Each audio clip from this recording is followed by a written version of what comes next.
Nii, tere hommikust. Viimane hommik siis nüüd Kataloonias. Väike jalutuskäib pärast hommikusööki, siis pakin asjad kokku ja hakkan minema sellele ristikäigule.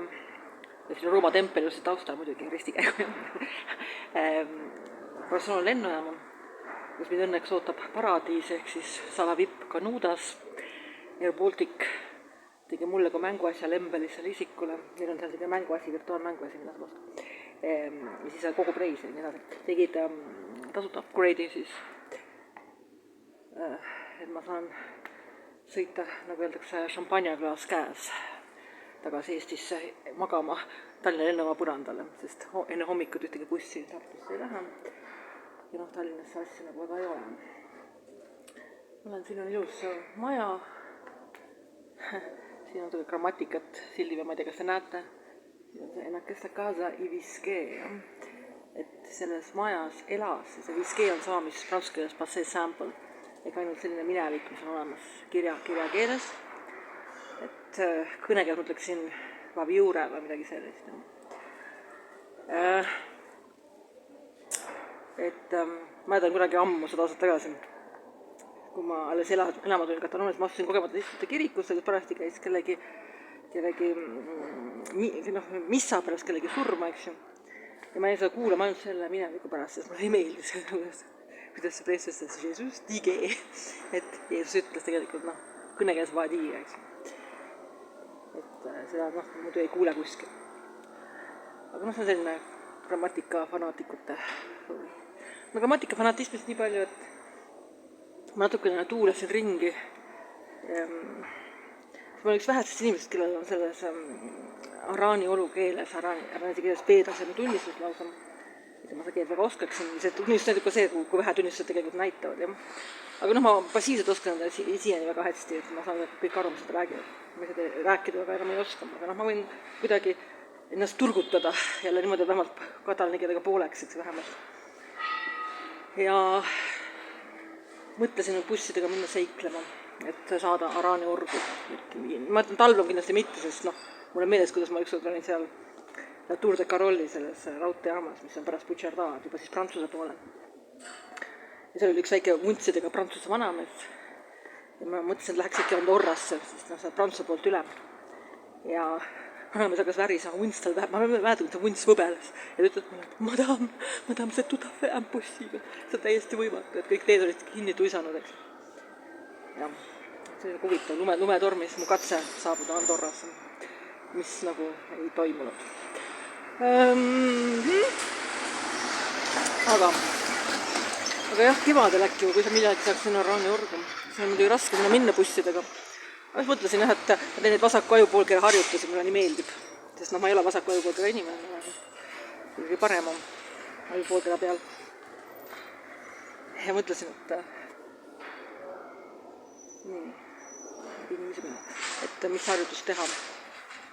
Ja ütlesin, kui ma kunagi kellegi peaksin abielluma, siis ma lähen pulmareisile Püreneedesse, siis aga on pidanud sellisega, kes klassi autoga sõita, et siis saab autoga käia nendes kohtades, kus muidu ei saaks.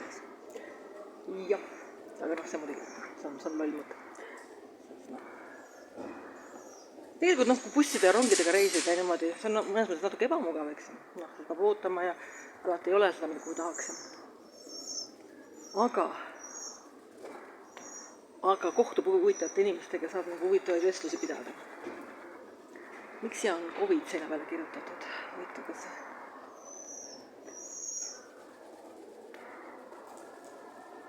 COVID.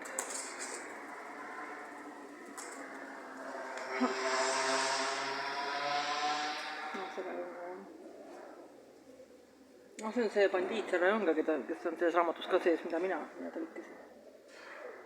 Huvitav, kas see kirjastus on mulle midagi maksma, lepingelgi pole mulle maksma 30 päeva pärast materjali esitamist. Aga mulle tundub, et nad ei ole mulle maksnud, nii et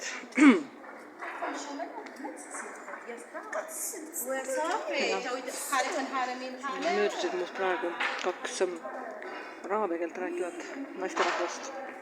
See on tegelikult, ma hakkan mõtlema, et ühiskonnaga on väga palju infot see.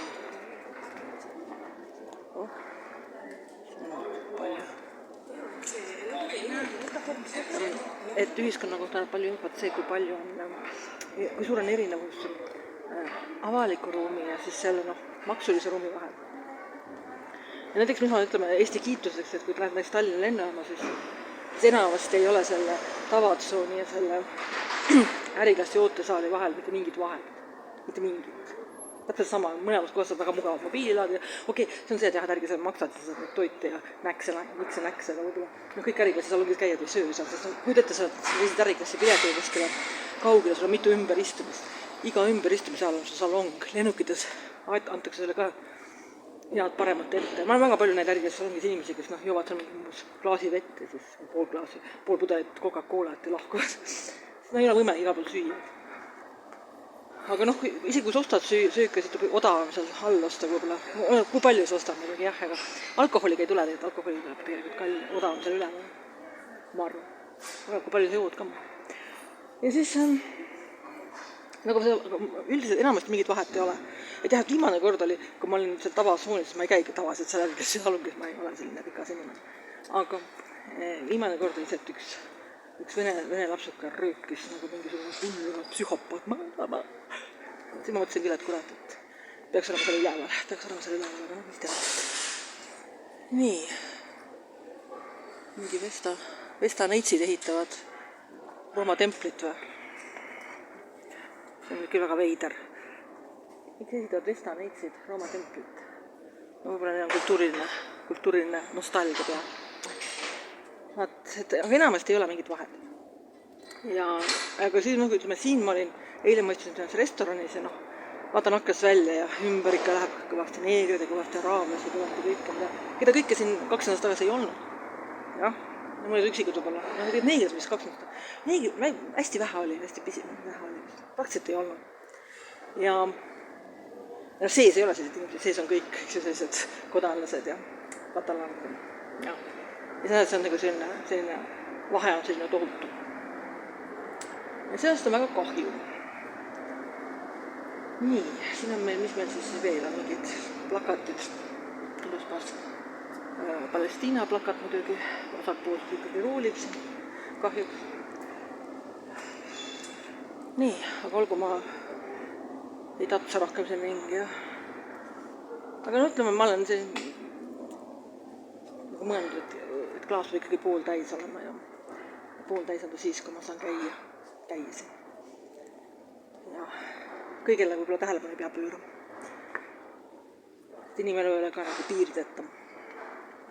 Aga muidugi need, kes kõike seda teevad, seda korraldavad siin maailmas. Eks nad maksavad oma kunagi vabatudes ka põrgus. Sest võimatud nad seda ei tee. Vaatame.